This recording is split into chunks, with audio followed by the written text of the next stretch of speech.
After making massive moves in an attempt to get a Super Bowl trophy and boasting one of the highest payrolls in the NFL to do it, is the Chargers' window to accomplish that appears to be closing? And has Brandon Staley's arrogance and unwillingness to change or make adjustments ruining another season? And how will the Chargers fare against the Green Bay Packers in Lambeau Field? Coming up on today's Chargers Talk 4630. Let's go. Hello and welcome to Chargers Talk 4630. I'm your host, Stacey Mallory, and as always, I do whatever I can to make this a home where Charger fans can come get some good content.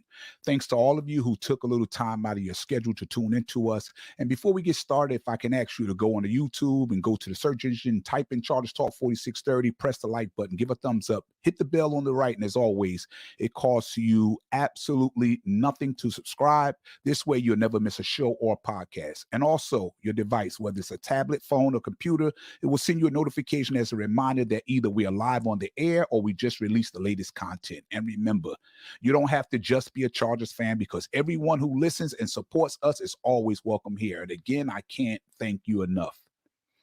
I want to say a big thank you to people who have been subscribing to the show. People have hit me up on the instant message or on Twitter or X, or hit me up on emails.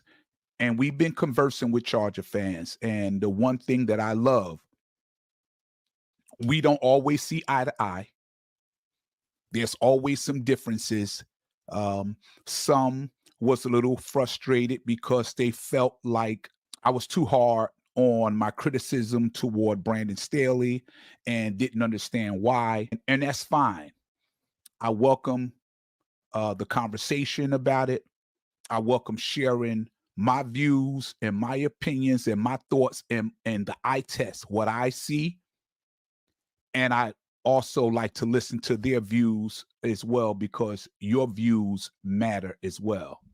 So that's why we live in a society where a lot of people don't get along and there's so much hatred going on because we can't sit down and have a conversation with each other. And it's okay to have disagreements, but still keep our dignity and our respect for each other intact. And that's what I'm trying to build here. I know that we go on X and we go on platforms that people talk about the Chargers, and there's people who jump all over you and say, you know, you shouldn't be on this platform. You're wrong. Get the F out of here with that stupid opinion. I don't like that. I don't agree with that. I think that your views and how you feel and your opinion matters, and it's important too. We will make out a whole lot better if we sit down and listen to each other and converse with each other and be able to explain why you feel the way you feel. And that should be respected. And I'm going to keep saying it over and over because I see it on X all the time. People are frustrated with these Chargers right now. Very, very frustrated. And so am I. The frustrations come from the high expectations that was had with this team. Some of the people that reached out to me, they're frustrated because they can't share their opinion on social media without being attacked. Some of them said, listen, I can't do this. I'm not going on there no more. These guys on there they're very aggressive, and you can't say anything without everybody jumping on you and telling you to get off the page and your opinion don't count. So they talked to me about it, and I talked to them and told them, encouraged them to stay on and continue to share your opinions. And you have the right to be frustrated. I'm frustrated too. So here's what I'm going to do. For the people that reached out to me through email and through text via X, and they challenged how I feel about the state of the Chargers and where my frustration comes from, you should just give Brandon Staley a chance. You're too hard on him. He's going to turn it around. I just want to educate you a little bit on why myself and other people continue to be frustrated by this team. So let me break this down to you. 3 years ago, the Los Angeles Chargers has always had a potent offense, but they lack the talent to be a top 10 or to have a top 10 defense, which most of the time is required to make a deep playoff run or possibly a Super Bowl. I personally thought they just needed a head coach that had some previous experience and success in big playoff games. In 2019, the Chargers went into Baltimore and knocked off the Baltimore Ravens 23-17 before losing to Tom Brady and the New England Patriots. The last year under Anthony Lynn in 2020, they finished 10th in defense, 10th. But the special teams and Anthony Lynn's clock management skills were so bad, costing another lost season. Lynn had some tough times as a coach, but he was able to motivate the team to continue to fight and play hard for him. But the following year, the team felt a change was needed, and they hired Brandon Staley, who was coming off a great season as the Los Angeles Rams defensive coordinator. The Rams finished the 2020 season having allowed the fewest yards and points in the National Football League. And Staley received a lot of that credit for bringing that style and those schemes with him and putting players like Aaron Donald and Jalen Ramsey in positions to succeed. So in the 2021 season, the Chargers drafted Asante Samuel Jr. and finished with a respectable 9-8 record and should have made the playoffs. But we all know how that ended, with the Raiders getting the field goal and the win, and the Chargers missed out on another season that they were talented enough to win, but they didn't. Determined to right the ship, they went out and they went all in 2022 in free agency. They signed J.C. Jackson, Austin Johnson, Sebastian Joseph Day, Bryce Callahan, Gerald Everett, Kyle Van Noy, and Morgan Fox. Then they traded for Khalil Mack and drafted J.T. Woods and Ja'Sir Taylor to shore up the defense. They extended Derwin James' contract, and again, it didn't work out. However, they took a step forward and made the playoffs, and after being up 27-0 against the Jaguars, the defense collapsed under Staley once again and lost in devastating fashion 31-30. So this offseason, they signed Eric Kendricks and drafted Tuli Pelotu. A few weeks into the season, and all kinds of chaos surrounding J.C. Jackson with injuries and bad play on the field when he was healthy enough to be. Also, off the field troubles. They traded Jackson away and admitted defeat on the biggest free agent signing of the Tom Telesco era. And after all these moves, and with still, they don't force punts and they allow opponents to constantly sustain long drives. And they do all of this despite dishing out more money to this defense than almost any team in the National Football League. That's just plain bad. And when Brandon Staley was asked, are there any changes or adjustments that he's willing to make to get this defense playing the way we all thought they should be, this is what he had to say. Good practice today. Guys came in here and we're ready to go. Have you over your time here, have you ever considered making like significant changes on defense, whether it be giving up, calling plays, or significant changes of personnel or scheme or anything like that? We have not. And why is that? Well, we believe in how we play, and we believe in the guys that we're playing with. You're going to make adjustments throughout the year, but nothing significant. So you're going to continue calling defensive plays? Yeah. I just see in a situation like this, a coach will make a change, like a play calling thing, just to shake it up, just to try something else. What's your philosophy on that, or what?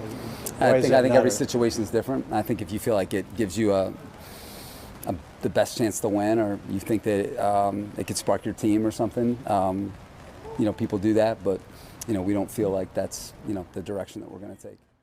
There you have it. Brandon Staley said, under no circumstances is he willing to make any adjustments or change anything. He believes in the players. He believes he have all the right players.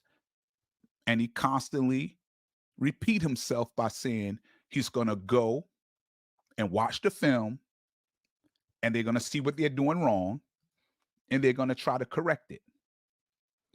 Ja'Sir Taylor came out and said they preach that if we make a mistake, try not to make it again. They look at film over and over and over, and they fix the same mistakes over and over week after week.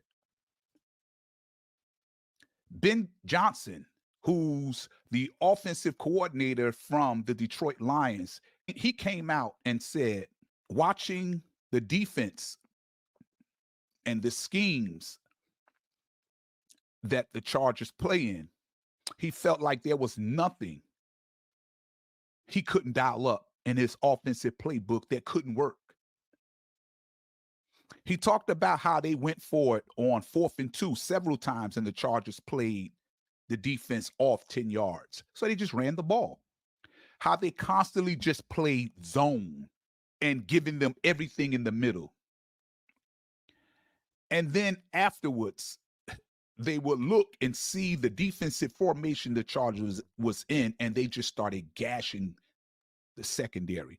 These guys on defense was just out of place, couldn't tackle, wasn't communicating at all. Just looked like they had, I mean, they've been in this defense for 3 years now, and they look like they still don't have a clue as to what they're supposed to be doing, what's their assignment, what's their role, where they're supposed to be. There's no communication. They're missing tackles.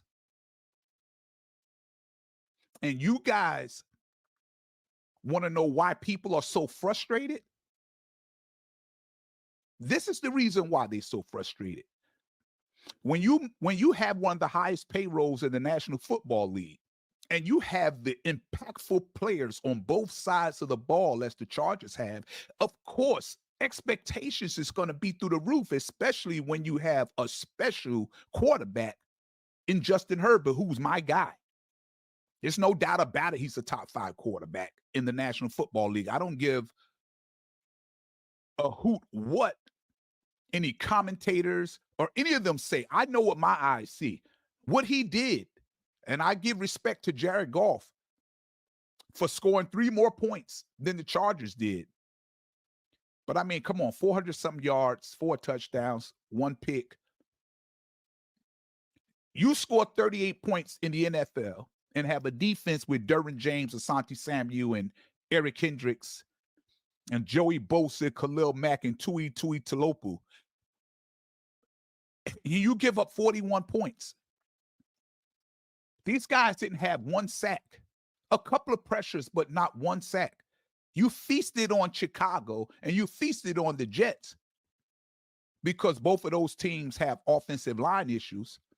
But this was the test. I said that last week. This was going to be the test, not what you've done against Chicago and what you've done with the Jets, because majority of people who go by the eye test, they knew that's what you were supposed to do to Chicago and the Jets. But we knew that wasn't going to happen with Detroit. But you wanted to be able to compete and show that you belong on the same field with some of the top teams in the NFL. Now, on the offensive side, did you show it? Yes. Listen, Justin Herbert can go toe-to-toe with any quarterback in the league. But this defense, man, and this one play that I've never heard nobody talk about. After listening all week, I watch on X, I listen to other people, I converse in other conversations with people throughout the week. And everybody was talking about what the Chargers didn't do on defense, and Brandon Staley, who I believe is a massive failure, Tom Telesco, a massive failure, and horrible owners. And I'm going to get to that in a second. But all you had to do was make 1 stop in the second half. 1. The Chargers scored on their last 5 drives. Touchdowns, not field goals. And the defense couldn't stop them 1 time. With this guru supposed to be. The 1 stop that they did have, I believe it was 3rd and 13. Nobody talked about it. And we would have gotten off the field, or not, in the head area. If you meant to do it or not, they're going to call the flag. And he has to be mindful that just wrap the guy up. Derwin, just wrap the guy up. I believe that was 3rd and 13. They would have gotten off the field. That would have been 1 stop they had. And when you do get the stop, you have a mental mistake like that. That hurts. Robert Kraft, owner.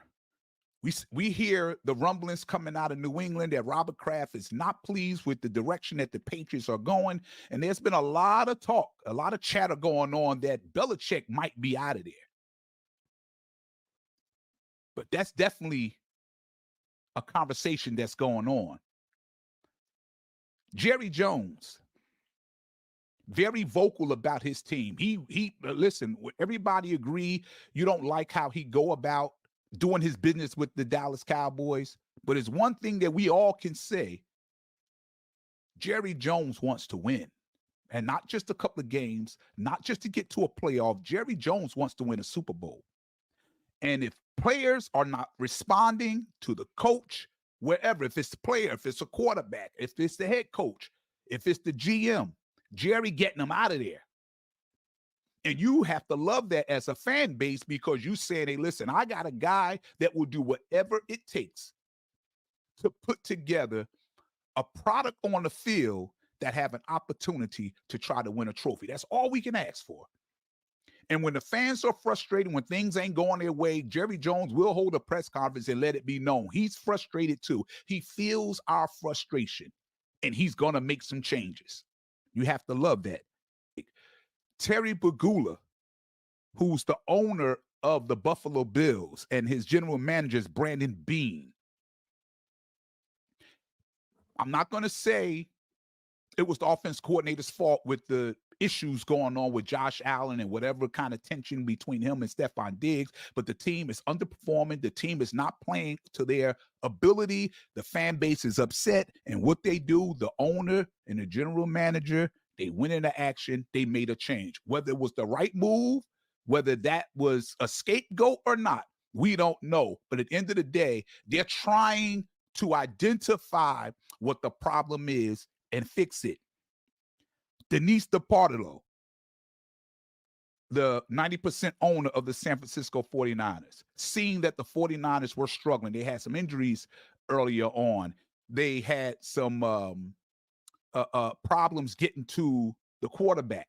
And what they do, they went out and they just brought in former defensive rookie of the year in Chase Young, and he's already making an impact.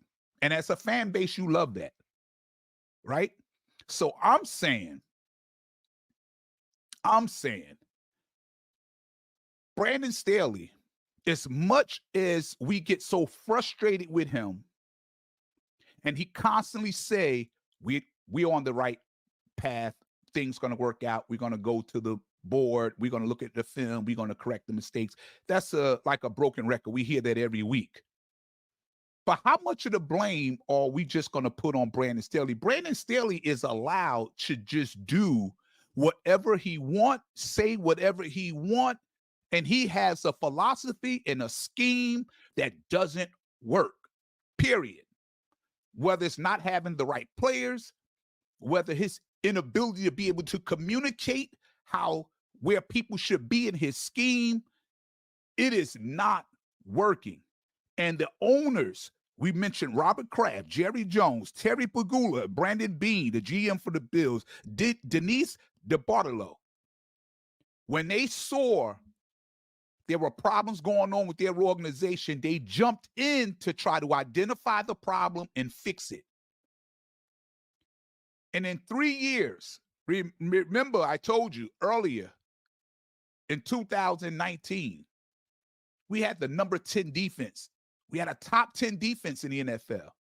And then we bring in all of these big-time players, and we bring in Brandon Staley, who done a great job with the Denver Broncos and the Chicago Bears as a linebackers coach, and did a great job as a defense coordinator with the Rams.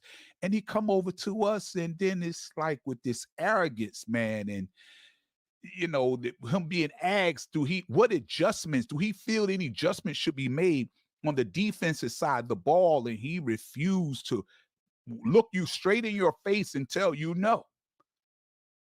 We know what we're doing. We're putting the people in the right places to have success. I believe in our schemes. I believe in the men in the locker room. Well, what's wrong, Brandon Staley? And what's wrong, Dean and Alex Spanos? When are you guys going to hear the voice of the Chargers' frustration and come downstairs and have a meeting with Brandon Staley and say, listen, this has to stop? And you won't do it. And that's why the Chargers organization, the fan base, is in an uproar, yelling and screaming and fussing. And I'm saying, listen, Charger fans, let's pull it together. Let's keep it together, because I know the one thing we all got in common is we all want to win. And that's a starting point. We all are frustrated. Let's stop getting so upset with people and if this, listen, man, nobody's opinion has more value than another. I don't like that. Let's stop telling. I believe in you should be able to say how you feel, vent your frustrations, and the whole nine. You should be able to do that without being attacked. I want to get along with all the Charger fans. We all, for whatever reason, we all in our journey chose the Chargers to be our team that we love, or we support, we're going to ride or die with. And sometimes we say things out of anger.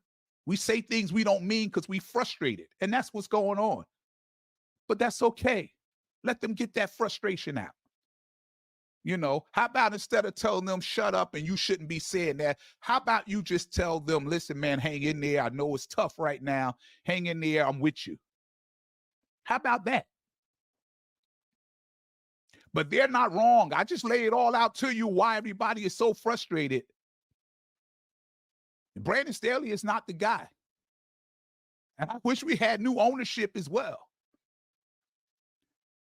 How are the Chargers going to fare in Lambeau Field against the Green Bay Packers? I mean, look, we'll see. With this team, man, it ain't no lock with nobody, this team. You know, you're not comfortable. I mean, I know Green Bay has struggled a lot. They have gone like 7 straight games without scoring 21 points. It appears that Love is just not the guy. It appears that way so far. They're struggling to put points on the board.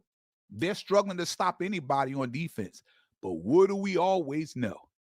When you need a fix, when your offense is struggling, when your defense is struggling, and you need a quick fix, and you need to get back on the right track, play the Los Angeles Chargers, and all of a sudden you see huge gaps. You see nothing but green grass in the middle of the field. These guys with Brandon Staley, it's a massive failure. Don't get me wrong. It ain't fun to get up here and say this. I don't like saying this. I love my team. This is the hard part about doing a podcast, when you have to come up here and keep it real. I'm not going to get up here and sugarcoat nothing and make up stuff and make it appear. Listen, it's not all fun in Charger land right now. And everybody got a right to be frustrated. Now, I think the Chargers will go into Green Bay and win. I would like to think they can go in and win. I mean, hell, the Green Bay is not that good of a team. They should. But if they had a hiccup, it wouldn't surprise me, because, look, don't tell me the defense coordinator, they're not going to look at film and see the massive holes and see when the Chargers played Detroit Lions and wasted a fantastic performance by Justin Herbert, one of his best since he's been in the league. And see when you go on 4th and 2, everybody's playing back 10, 15 yards.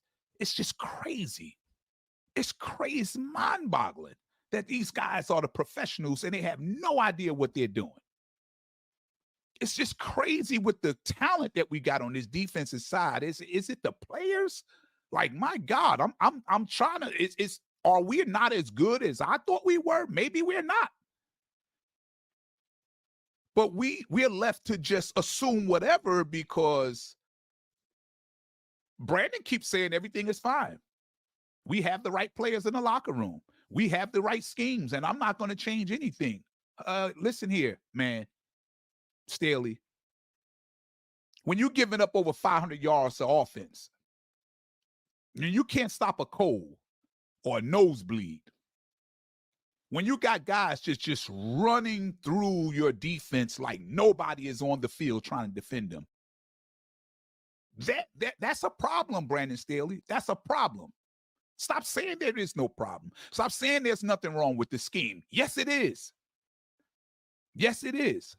And not Brandon Staley, Dean Spanos and Alex Spanos, be like Robert Kraft. Be like Jerry Jones. Be like Denise DeBartolo. Make believe, if you don't, pretend to the fans that you care. Just do something. That's all I've been asking. Just do something. At least it'll show you care. But you guys are sitting back and you allowing this to happen. It's not all Brandon Staley's fault. He's been allowed to do whatever he wants. And you can see that none of it has to do with success. It's failure after failure after failure after failure. The high point was being up 27-0 against the Jaguars and then losing that game 31-30. And it seemed like they never, ever, ever, ever got back on track. I don't know. I don't know if you're ever going to stop the bleeding. I don't know. I don't know what the owners are thinking about. You know, I don't know if they see any of these podcasts. I don't know if they watch. But listen, man, in 2 months, I'm going to be 45 years representing this team. And I represent hard. We frustrated, man. We very frustrated. And I believe the window's closed. You know, you put all these, you made all these moves that you had 3 years to get this done. Now, next year, the salary cap is going to be like, you're going to be in hell with the salary cap. I don't know what the team going to look like next year, but just like in 2006, when you had the Merriman and the Sean Phillips and the LaDainian Tomlinson, the Phillip Rivers and the Chris Dillmans and the Antonio Gates and Malcolm Floyd, when you had all these guys, you had a window. You should have won. You should have won. The year that LaDainian Thomas set the record for most touchdowns in the season by running back that still stands today, you should have won. It's just heartache after heartache after heartache after heartache. Well, I'm going to end this segment, but I just want to say to you guys, hey, listen, man, I come in peace. I want you guys to be a little more respectful to each other when you talk. We all frustrated. And sometimes, you you got a relationship at home, your wife or husband or boyfriend, girlfriend. And sometimes you get so mad and angry, you say something out of frustration because you feel like you're not being heard. And you say things that you regret later that you can't take back. We do it all the time in everyday life. So sometimes the Charger fans go on Twitter or X and they vent because they frustrated. Be a little more understanding. Have a little more respect for each other. I'm never going to tell somebody you shouldn't say that. I may challenge him on his opinion, and then we can have a respectable conversation and converse back and forth with each other so that we can learn something from each other. When we listen and then be heard, we can learn something from each other. But I just don't like all the attacking, But anyway, I want to thank everybody who I've been getting some new subscribers. Come on, I'm getting to deal with people who like to converse with me. They hit me on the YouTube page. They hit me in my inbox on Twitter or X. And I keep saying Twitter because I just can't stop saying it's always been Twitter. I have to get used to saying X. But man, I got mad love for all you guys that support what I do here. And this is not easy to do, but I do it out of my love for the Chargers, and I do it for you guys to rally us together so we are not all feuding and fighting and going crazy, wanting to get at each other. That's not the right way to do things. So I want to thank you guys again. Remember, if you like this content, another Charger fan, you think they may like this content too, share this page with someone. Make sure that you go on there, go to the YouTube, go to the search engine, type in Chargers Talk 4630.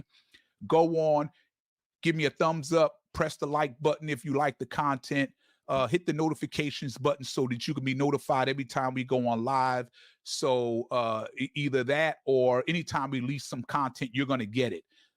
Make sure you subscribe. More importantly, it don't cost you a penny to subscribe. And I'm trying to build this podcast full of Charger fans so we could come here and voice your opinion, and you don't have to worry about being attacked and disrespected and told your opinion don't matter. That's how I want to do it. That's the tone and the foundation that I want to set and build right here. Okay, so you guys take care. You guys have a fantastic weekend. For you guys that love college football, enjoy your weekend of college football. We'll be watching as the Chargers go into Lambeau Field, and I don't know what I'm going to get when you got a Brandon Staley and you got talks going on now with players saying that we're going through the same thing. The locker room is lost. I said that in a podcast a month ago when people said, that's not true, that's not true, that's not true. But you're starting to hear players, they starting to tweet, and they're starting to come out and talk to the media, and they're saying things like, we're talking about the same stuff all the time, every single week. We go on to watch game film and we fix it, and then we go out and we do it again. And they say, listen, man, it's bad right now. It's rough being a Charger fan right now. I know that there's still mathematically a chance that you could make a run, but what we've seen so far from this defense, what gives you the confidence to think that we could even make a run? This is rough times right now, but in the end, we Charger fans, we love our team, and we're going to ride with them either way, and we'll be frustrated and aggravated together and help each other get through it instead of fighting with each other. So anyway, I want to say thank you. Thank you for supporting the podcast.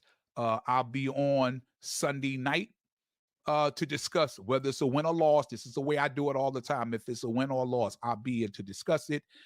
And hopefully I'll be able to say we had a happy recap and we get back to 500 and see where we go from there.